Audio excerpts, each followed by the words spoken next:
The following incident is an old one, but the story surrounding what happened afterwards is new, as it proves how corrupt the criminal justice system is and how far police forces and judges will go to cover up offences committed by serving officers. This story begins in May 2021 when Shane Price was driving his transit van along the A46 in Lincolnshire with his then wife in the passenger seat. The journey was going smoothly until Mr. Price moved into the outside lane in order to overtake a slower vehicle in the inside lane. As he completed his manoeuvre, he noticed a car behind him speed up, flash its lights and sound its horn. Mr. Price pulled back into the slow lane and the mystery vehicle came up alongside him.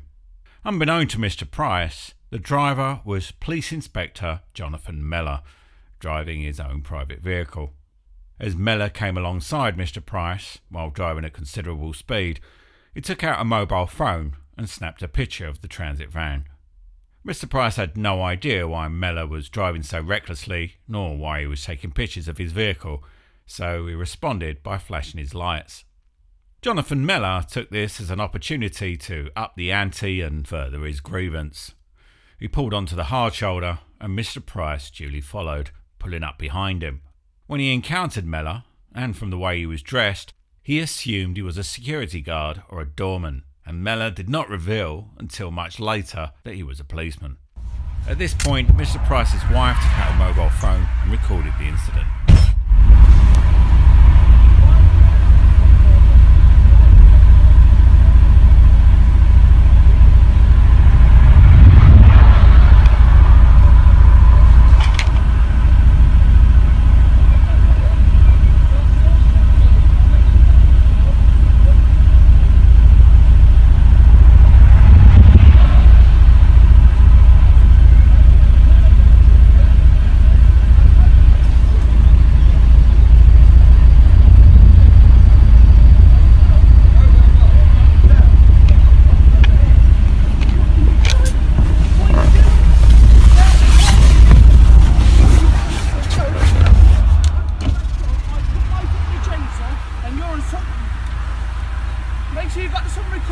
I've got his hands all over you. For no reason. You've insulted me.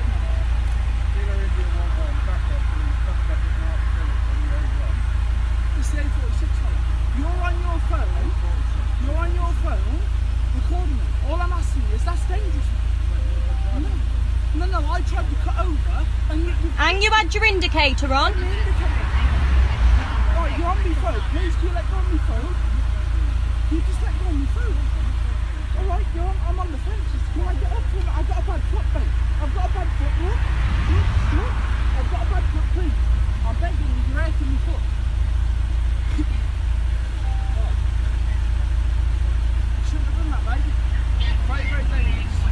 So, yeah, it's on the A46. I've got recording of you playing your phone. You just insulted me for no reason. I've just pulled over just to let you know you shouldn't have.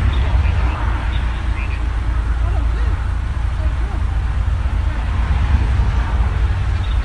Just get your hand off me, mate. Just get your hand off me. Just get your hand off of me. Get your hand off of me. Get your hand off of me. Careful, Shane. Get your hand off of me. Now I'm telling you, remove your hand. Remove your hand off of my throat. Now I'm telling you, Careful, Shane. remove your hand off of my throat. Mind the bush, Shane. Take the fuck down. What are you doing? What are you doing? What are you doing? What are you doing? What are you doing? That's assault. That's assault. Stop! That's assault. Stop! Stop! Stop! Stop! Fucking hell. Right. You've been fucking called, haven't you? Lay down! Right there. Right there.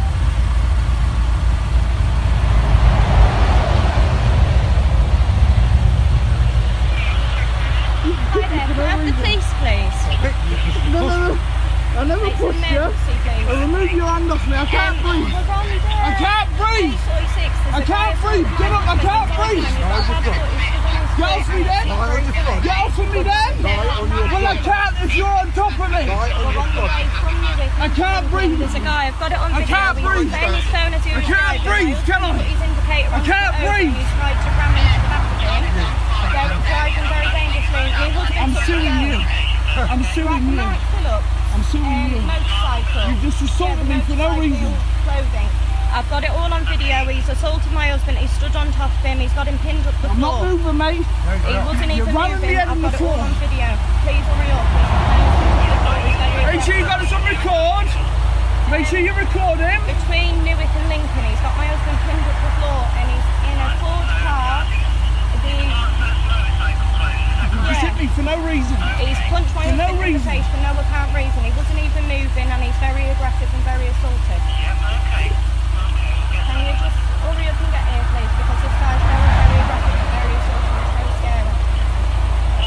Mate, I can't breathe.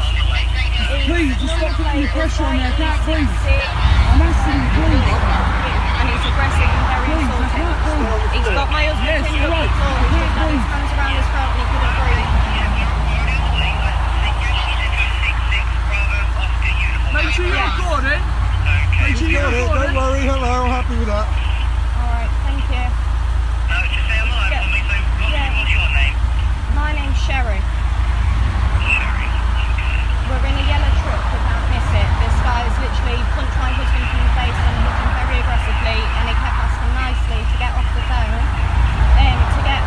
to leave him alone. My husband kept saying get off of me because it's not nice.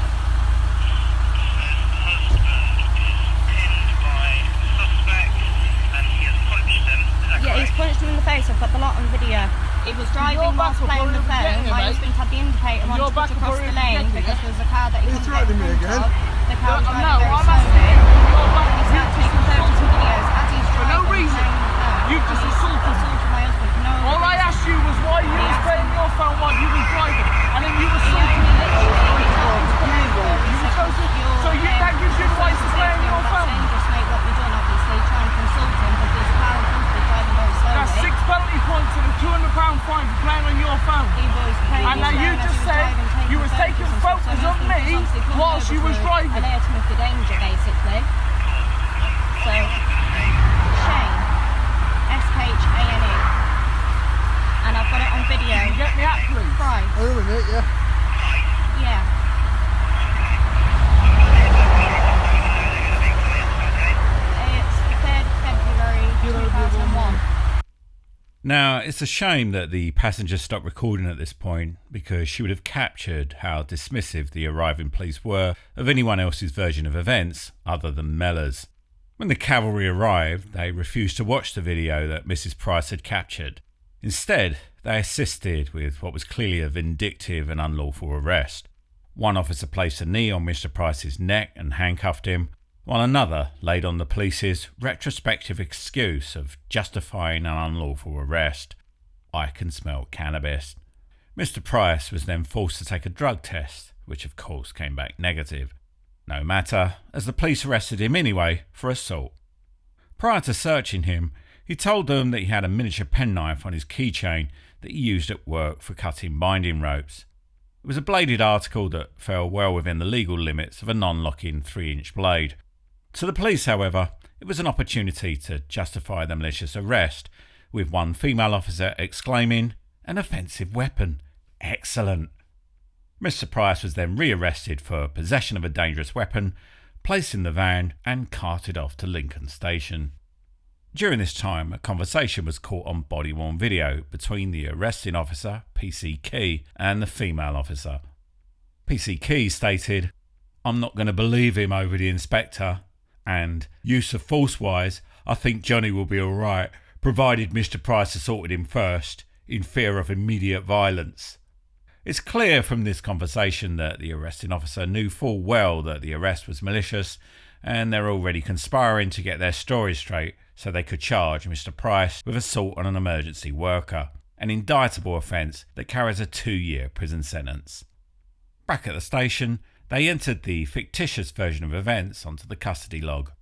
The detained person confronted Inspector Mellor, who has held out his hand, and the DP has pushed him.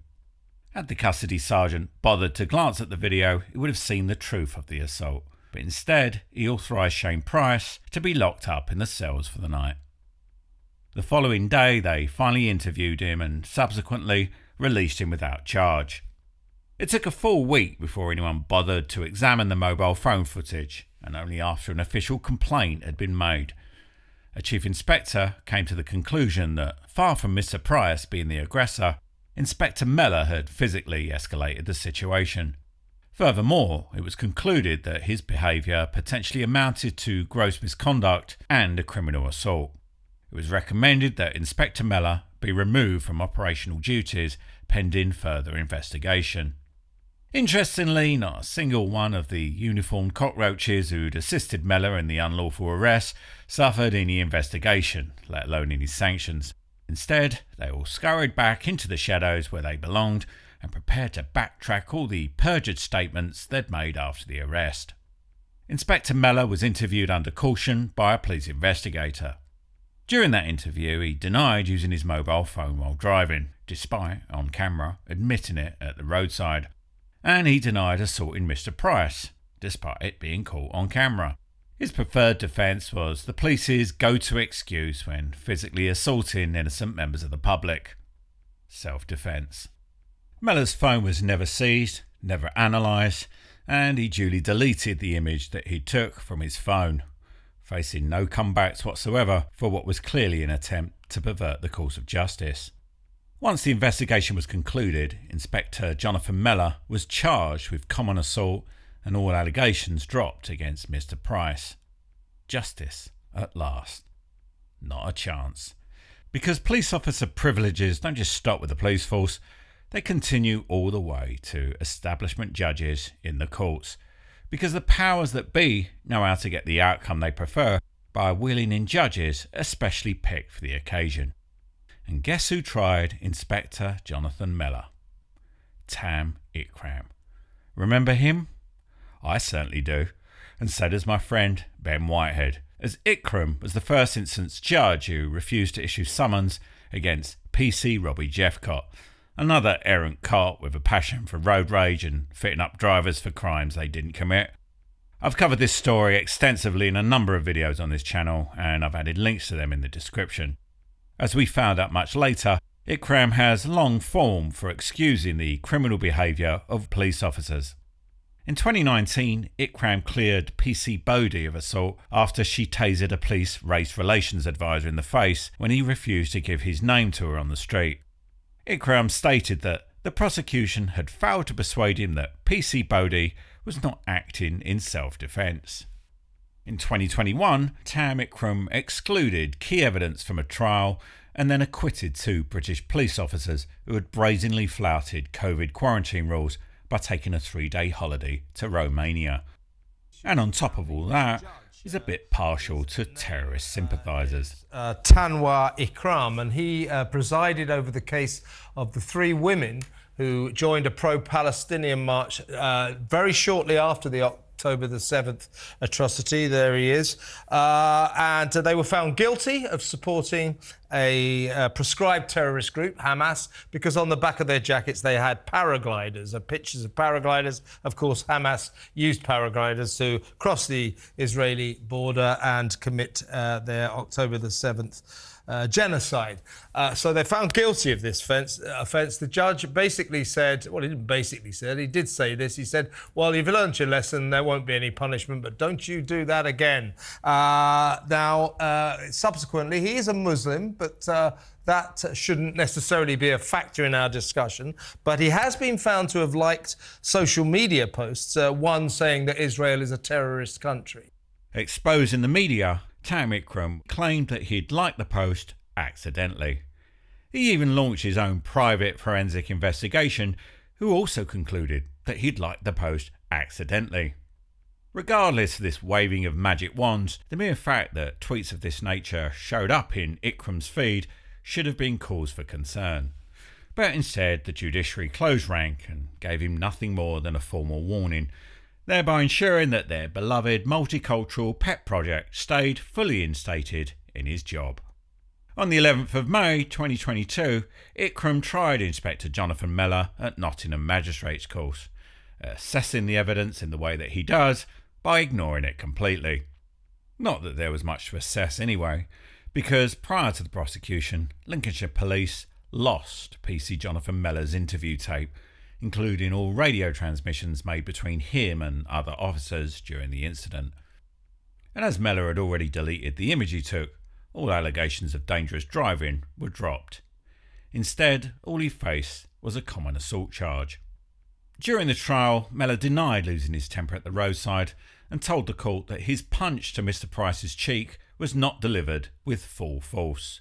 It was to shock, not to incapacitate, he added. When asked why he'd used foul language, he replied, "From nearly 30 years of experience, I know it's better to speak to people in the vernacular they understand." He was also asked why he decided to use the emergency button on his radio, allegedly for the first time in his long career. Mellor said, "Because at the time I was a 52-year-old fat man with a heart condition and dealing with someone in their 20s. Well, I certainly wouldn't dispute the fat man statement, but I call bullshit on the heart condition, because it's clear from watching Mellor's behaviour throughout that video that he doesn't have a heart." In any event, Tan Ikram found him not guilty of all charges. The prosecution has not disproved self-defence, he opined, and described Mellor's actions throughout the incident as being careful, proportionate and necessary. As a result of this acquittal, Lincolnshire police were ecstatic. They were so emboldened by Ikram's perverting of justice, they decided that Mellor had no case to answer for gross misconduct, despite misconduct hearings being a totally separate process with a different standard of proof that should not be influenced by the outcome of criminal trials. Lincolnshire police even issued a press release on 26th of July 2022 which stated, "As a result of this finding, Inspector Mellor will not face any internal misconduct proceedings." This despite the fact the police have no jurisdiction to give any such assurances, as it is the IOPC who are the final arbiters of that decision, not the police. By this point, Shane Price had instructed solicitor Ian Gould to pursue a civil claim against Lincolnshire police. The first step he took was to appeal the decision to abandon the misconduct hearing, which he took directly to the IOPC. Upon examination, the IOPC agreed that Mellor did have a case to answer for gross misconduct on the basis that he had used premeditated force with the intention to intimidate and physically injure Mr Price, and that he had, more than likely, used a mobile phone while driving at speed. But still, Lincolnshire police dug in their heels, refusing to discipline Mellor in any way and insisting he'd done no wrong. As a result of this, the IOPC had to use their rarely exercised power to direct the force to hold a misconduct hearing. Meanwhile, Ian Gould sued Lincolnshire police for unlawful arrest and assault. The force responded by stating that Mr Price was the verbal aggressor who had put Inspector Mellor in fear for his own safety. They claimed that the officer had merely been helping Mr Price by guiding him away from the roadside for his own safety. As for the expletive-laden assault, that was described as necessary to gain compliance. In January 2025, almost 4 years after the original incident, the misconduct hearing finally took place. The panel concluded that Inspector Mellor demonstrated inability to control himself or to hold himself accountable for his wrongdoing. They also criticised his evidence as lacking in credibility. The final decision was that he be dismissed from the force, or rather would have been dismissed, because by that point Inspector Jonathan Mellor, being the coward that he is, had taken early retirement, thereby ensuring that he could take a job before his name appeared on the police barred list without having to disclose his criminal behaviour to his new employer. As a result of this outcome, Lincolnshire Police's hubris quickly crumbled. Realising they no longer had the top brass on their side, they went belly up and settled the claim for £100,000 plus legal costs. £100,000. And that doesn't take into account the money spent on the false arrest, the professional standards investigation, the IOPC investigation, the misconduct hearing, and the subsequent court case. In all likelihood, the state spent over £250,000 of your money just to protect this one mindless thug, not forgetting to help cover over the perjured accounts of his colleagues, all of whom will bend and break the law at a moment's notice if it means protecting one of their own from sanctions. And they wonder why their reputation is in the sewer. If you want to support this channel and my website, then please consider buying a copy of Copper Stopper. This book funds everything I do and also acts as a vital resource for anyone experiencing issues with law enforcement. With every purchase you get free access to the CS Toolkit, a digital store of the most essential files you may need when combating the police.